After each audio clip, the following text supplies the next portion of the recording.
And the next generation internet is coming, and it will blow you away.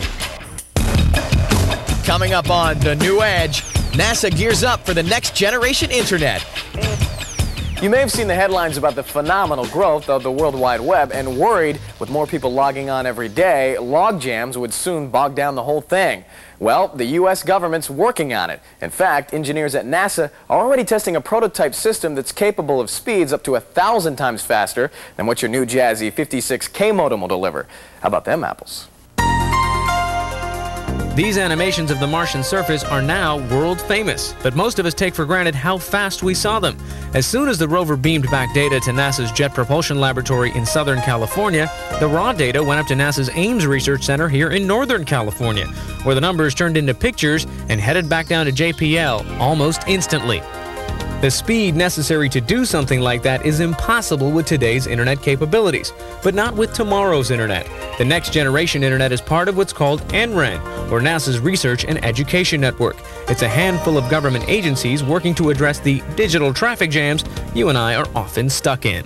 It has grown so fast that it's just about exceeded its capabilities to grow anymore. I mean, it's bursting at the seams, and so we really need new ways of expanding that capability. It's something that's going to enable so many features of our society, from science and engineering and research to economic aspects of our society and an economic infrastructure, which will probably be a completely different way of doing business in the 21st century.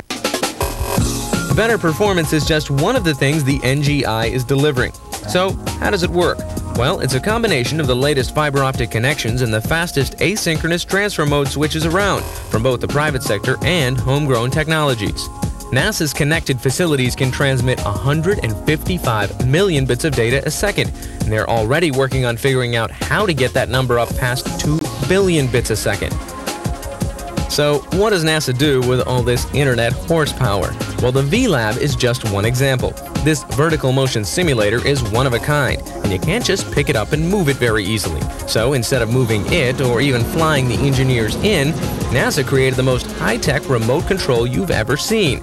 Sitting on the other side of the country, engineers can work in a virtual lab and control this massive machine in real time. There's also NASA's continuing Mission to Planet Earth project, where a series of satellites will map and study just about everything the Earth has to offer, from ocean currents to cloud formations. It will be terabits of data that will be collected on a daily basis. We don't know how to handle all of that data. It is so much data right now that it'll swamp our systems. But with the next generation internet in place, researchers from all over the country will be able to share the data, something no one network could handle alone.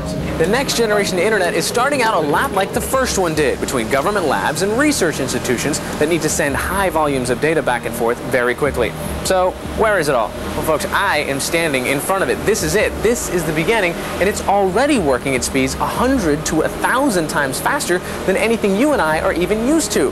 So, though it may not look like much now, it's going to keep growing and multiplying and dividing until it comes out and reaches your home PC.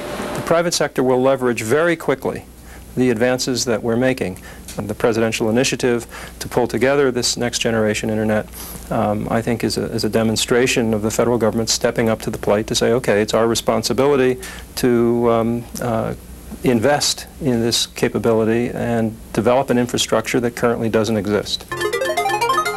The uses of this speed and capacity aren't just limited to the space program. NASA demonstrated the uses of NGI in medicine.